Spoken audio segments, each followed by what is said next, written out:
हमारे देश में जाति व्यवस्था मात्र 2000 साल पहले आई है। उसके पहले भारत में जातियां होती नहीं थी। उदाहरण के लिए पहले राम, लक्ष्मण, भरत, शत्रुघ्न ऐसे नाम रखा जाता था। युधिष्ठिर, भीम, नकुल, सहदेव ऐसे नाम रखा जाता था। धृतराष्ट्र, दुर्योधन, किसी के जाति तो नहीं है ना, क्योंकि जाति थी ही नहीं। लेकिन समय के साथ जब जनसंख्या बढ़ी तो लोगों को लगा कि एक नाम रखने से कंफ्यूजन हो जाएगा। एक ही गांव में 2 युधिष्ठिर हो जाएंगे, एक ही गांव में 2 भरत हो जाएंगे। तो उन्होंने क्या किया, जाति के साथ एक कुमार लगाना शुरू किया। उदाहरण के लिए राम कुमार, श्याम कुमार, हरिशंकर, जयशंकर, 2-2 शब्दों वाले नाम शुरू हुए। जनसंख्या थोड़ी और बढ़ी।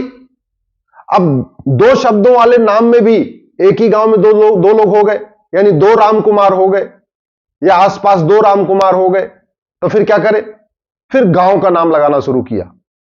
जो टोंक वाले थे वो टोंक, जो बिंद गांव के बिंदल, जिंद गांव वाले जिंदल, बादल गांव वाले सारे बादल, खन्ना गांव वाले खन्ना, हुड्डा गांव वाले हुड्डा, चौटाला गांव वाले चौटाला।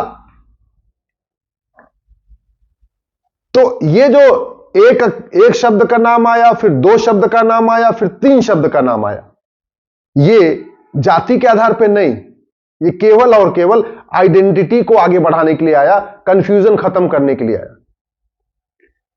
बाद में हमारे देश में गोत्र व्यवस्था शुरू हुई। उदाहरण के लिए भारद्वाज ऋषि थे। अब भारद्वाज ऋषि के आश्रम में जो गौ सेवा करते थे वो भी भारद्वाज, जो गौ को चारा खिलाते थे वो भी भारद्वाज, जो गाय का दूध निकालते थे वो भी भारद्वाज, जो भारद्वाज ऋषि के गुरुकुल में पढ़ते थे वो भी भारद्वाज, जिन लोगों ने भारद्वाज ऋषि से दीक्षा लिया वो भी भारद्वाज, जो लोग भारद्वाज ऋषि के आके दान करते थे आश्रम को चलाने के लिए वो भी भारद्वाज। तो नतीजा क्या हुआ, ब्राह्मण का भी गोत्र भी भारद्वाज, क्षत्रिय का गोत्र भी भारद्वाज, वैश्य का गोत्र भी भारद्वाज, दलित का गोत्र भी भारद्वाज। मैं अपना उदाहरण देता हूं। मैं ब्राह्मण हूं, मैं प्रयाग में पैदा हुआ। अयोध्या के आसपास जो क्षत्रिय है उनका गोत्र भारद्वाज है। मेरठ, मुजफ्फरनगर में जो जाट है उनका गोत्र भारद्वाज है। हरियाणा के यमुनानगर में जो सैनी है उनका गोत्र भारद्वाज है। तो भारद्वाज गोत्र, चाहे कश्यप गोत्र या पराशर गोत्र, अत्रि, जितने भी गोत्र हैं, ये केवल ब्राह्मणों में नहीं होते। ब्राह्मण, क्षत्रिय, वैश्य, दलित सब में गोत्र कॉमन होता है। इसका मतलब यह हुआ कि अभी हम 10,000 जातियों उपजातियों में बटे हुए हैं। अगर हम जाति लिखने की बजाय गोत्र लिखना शुरू करें, राम कुमार भारद्वाज, राम कुमार पराशर, राम कुमार शांडिल्य, ऐसे लिखना शुरू करें, तो हम 100 गोत्र में जुड़ जाएंगे। अभी हम 10,000 जातियों उपजातियों में बटे हुए हैं, हम 100 गोत्रों में जुड़ जाएंगे। दूसरा क्या फायदा होगा, जब गोत्र लगाएंगे तो अगड़े पिछड़े का भेदभाव खत्म हो जाएगा।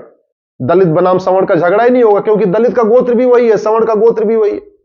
अगड़े पिछड़े का झगड़ा खत्म, क्योंकि अगड़े का भी वही गोत्र, पिछड़े का भी वही गोत्र। वैसे अगड़ा पिछड़ा ये हमारा कॉन्सेप्ट नहीं, अगड़ा पिछड़ा पश्चिम का कॉन्सेप्ट है, ये गुलामी के दौरान आया है। नहीं तो अगड़े पिछड़े का हमारे देश में कोई कॉन्सेप्ट ही नहीं है। दलित बनाम सवर्ण ये कॉन्सेप्ट हमारा था ही नहीं, ये गुलामी के समय आया है। तो गोत्र लगाने से जाति खत्म। दूसरा क्या फायदा, जो भाषा का लड़ाई है, भाषावाद है, वो भी खत्म, क्योंकि जो गोत्र बंगालियों का है वही गोत्र गुजरातियों का है, वही गोत्र तमिलियों का है, वही गोत्र बिहारियों का है, वही गोत्र पंजाबियों का है। गोत्र कॉमन है। तो भाषा की भी लड़ाई खत्म हो गई, क्षेत्र की भी लड़ाई खत्म, क्योंकि जो गोत्र केरल के लोगों का है वही गोत्र कश्मीर के लोगों का भी है। यानी क्षेत्रवाद भी खत्म, पंथवाद भी खत्म, क्योंकि जो गोत्र हिंदुओं का है वही गोत्र जैन का है, वही गोत्र बौद्ध का है, वही गोत्र सिख का है। और एक बात और आप बता दूं, बहुत सारे मुस्लिम्स को भी अपना गोत्र पता है।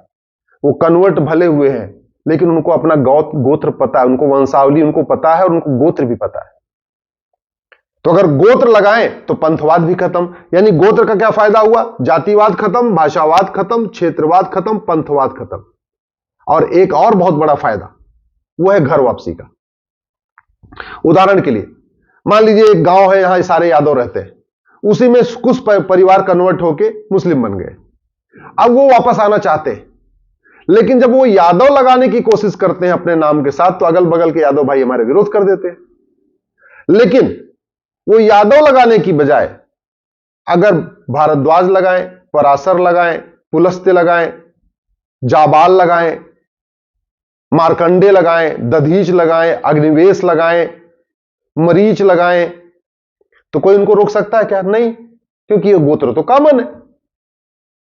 तो जो घर वापसी में एक सबसे बड़ी समस्या है कि लोग घर वापसी करके किस कास्ट में जाएं, वो समस्या भी खत्म हो जाएगी। इसलिए मैं अपने सभी धर्मगुरुओं से भी, सभी आचार्यों से, अपने सभी महामंडलेश्वर से निवेदन करता हूं, भारत में गोत्र व्यवस्था को बहाल करने के लिए अभियान शुरू करें। सरकार से निवेदन है कि सरकार ये जाति पूछना छोड़ दे, गरीबी के आधार पर योजनाएं जारी रखे, स्वागत है। और अगर उसको पूछना है तो जाति क्यों पूछ रही, गोत्र पूछे ना। 10,000 जातियों में क्यों हमें बांट रखा है? गोत्र पूछे, हम उत्तर से दक्षिण, पूरब से पश्चिम 100 गोत्रों में यूनाइट हो जाएंगे। गोत्र का इस समय हजारों लोग घर वापसी करना चाहते हैं। उनके साथ समस्या ही है, उनके साथ रोटी बेटी का रिश्ता कौन करेगा? लोग घर वापसी करना चाहते हैं, उनके साथ समस्या यह है कि वो किस जाति में जाएं। तो मैं तो कह रहा हूं, जाति का चक्कर ही छोड़ो, आप अपने नाम के साथ गोत्र लगाओ। अग्निवेश लगाइए, अष्टावक्र लगाइए, अत्रेय लगाइए, कपिल लगाइए, कश्यप लगाइए, कात्यायन लगाइए, गर्ग लगाइए, गोभिला लगाइए, च्यवन लगाइए, जमदग्नि लगाइए, जैमिनी लगाइए, दत्तात्रेय लगाइए, दधीच लगाइए, पराशर लगाइए, पुलस्त्य लगाइए, भारद्वाज लगाइए, भरूच लगाइए, भृगु लगाइए, गौतम लगाइए, मैत्रायण लगाइए। आप जातियों के चक्कर में क्यों पड़े हुए हो? आपको घर वापसी करनी है, नाम जो रखना रख लीजिए, राम, कृष्ण, भरत, शत्रुघ्न, जो रखना है नाम रखिए। नाम के साथ आप जाति मत लगाइए, आप सीधे सीधे गोत्र लगाइए। आप अपने नाम के साथ साथ वामदेव लगाइए, वाल्मीकि लगाइए, विश्रवा लगाइए, विश्वामित्र लगाइए, व्यास लगाइए, सरभंग लगाइए, सत्यकाम लगाइए, जाबाल लगाइए, सुमंत लगाइए, अंगिरस लगाइए, पुलह लगाइए, सुनक लगाइए। आप देख लीजिए ब्रिटेन के प्रधानमंत्री, उनके पिताजी गोत्र लगाते थे सुनक, बेटे का नाम भी ऋषि सुनक, प्रधानमंत्री है। तो गोत्र लगाइए, काहे लिए जातियों के चक्कर में पड़े हुए? कणाद लगाइए, पतंजलि लगाइए। हमारे देश में ऋषियों की कमी नहीं है। अब कुछ लोग सोच रहे होंगे नहीं, हमको तो गोत्र ही नहीं पता, हम कौन सा गोत्र लगाए? उसके लिए भी विधान है। हमारे यहां साफ साफ लिखा हुआ है, जिसको अपना गोत्र नहीं पता उसका गोत्र कश्यप माना जाएगा। तो अगर आप घर वापसी करना चाहते हैं, आपको अपना गोत्र नहीं पता, तो कोई बात नहीं, नाम बदलिए और सीधे सीधे कश्यप लगा लीजिए। या आप जहां के रहने वाले हैं वहां पता करिए कि आपके गांव में बाकी लोगों का गोत्र क्या है। अगर आपके जहां आप रहते हैं और वहां आसपास के लोगों का भारद्वाज है, गौतम है, पराशर है, वही गोत्र आप भी लगा लीजिए। और बिल्कुल नहीं पता तो कश्यप लगा लीजिए। तो गोत्र व्यवस्था लागू करने से घर वापसी आसान हो गई।